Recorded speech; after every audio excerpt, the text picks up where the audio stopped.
Chapter 15. Playing the English Gentleman. My faith in vegetarianism grew on me from day to day. Salt's book whetted my appetite for dietetic studies. I went in for all books available on vegetarianism and read them. One of these, Howard Williams' The Ethics of Diet, was biographical history of the literature of humane dietetics from the earliest period to the present day. It tried to make out that all philosophers and prophets from Pythagoras and Jesus down to those of the present age were vegetarians. Dr. Anna Kingsford's The Perfect Way in Diet was also an attractive book. Dr. Allinson's writings on health and hygiene were likewise very helpful. He advocated a curative system based on regulation of the dietary of patients. Himself a vegetarian, he prescribed for his patients also a strictly vegetarian diet. The result of reading all this literature was that dietetic experiments came to take an important place in my life. Health was the principal consideration of these experiments to begin with, but later on religion became the supreme motive. Meanwhile, my friend had not ceased to worry about me. His love for me led him to think that,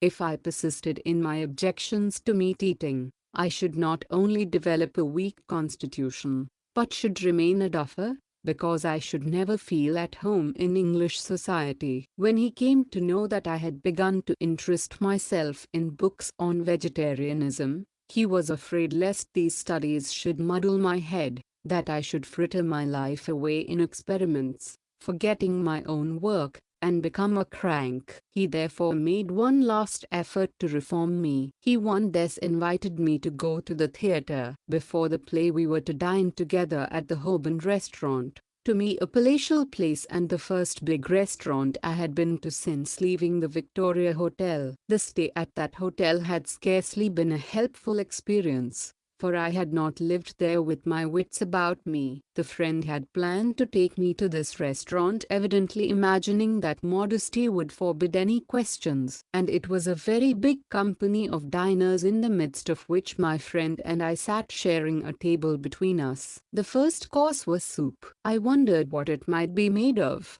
but durst not ask the friend about it. I therefore summoned the waiter. My friend saw the movement and sternly asked across the table what was the matter. With considerable hesitation I told him that I wanted to inquire if the soup was a vegetable soup. "You are too clumsy for decent society," he passionately exclaimed. "If you cannot behave yourself, you had better go, feed in some other restaurant and await me outside."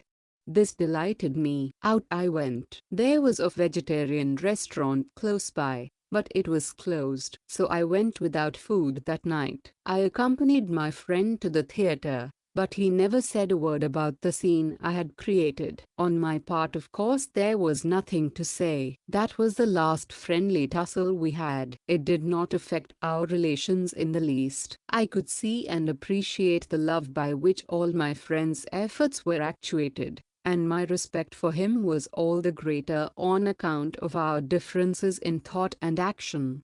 But I decided that I should put him at ease, that I should assure him that I would be clumsy no more, but try to become polished and make up for my vegetarianism by cultivating other accomplishments which fitted one for polite society. And for this purpose I undertook the all too impossible task of becoming an English gentleman. The clothes after the Bombay cut that I was wearing were, I thought, unsuitable for English society, and I got new ones at the Army and Navy stores. I also went in for a chimney pot hat costing 19 shillings, an excessive price in those days. Not content with this, I wasted £10 on an evening suit made in Bond Street, the centre of fashionable life in London, and got my good and noble-hearted brother to send me a double watch chain of gold. It was not correct to wear a ready-made tie, and I learnt the art of tying one for myself. While in India, the mirror had been a luxury permitted on the days when the family barber gave me a shave. Here I wasted 10 minutes every day before a huge mirror, watching myself arranging my tie and parting my hair in the correct fashion. My hair was by no means soft, and every day it meant a regular struggle with the brush to keep it in position. Each time the hat was put on and off, the hand would automatically move towards the head to adjust the hair, not to mention the other civilized habit of the hand every now and then operating for the same purpose when sitting in polished society.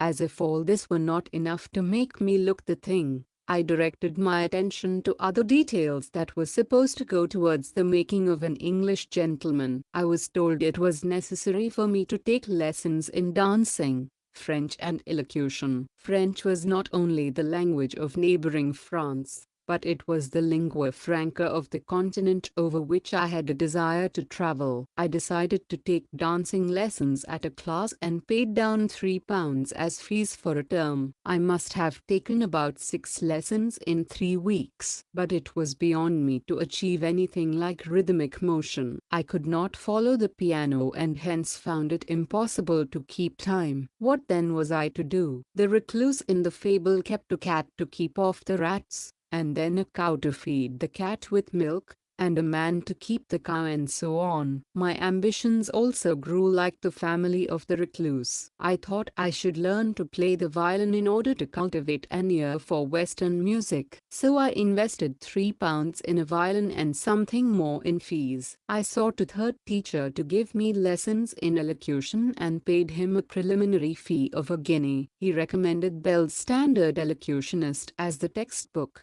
which I purchased, and I began with a speech of Pitt's. But Mr. Bell rang the bell of alarm in my ear and I awoke. I had not to spend a lifetime in England, I said to myself. What then was the use of learning elocution, and how could dancing make a gentleman of me? The violin I could learn even in India. I was a student and ought to go on with my studies. I should qualify myself to join the Inns of Court. If my character made a gentleman of me, so much the better. Otherwise I should forego the ambition. These and similar thoughts possessed me, and I expressed them in a letter which I addressed to the elocution teacher, requesting him to excuse me from further lessons. I had taken only 2 or 3. I wrote a similar letter to the dancing teacher, and went personally to the violin teacher with a request to dispose of the violin for any price it might fetch. She was rather friendly to me,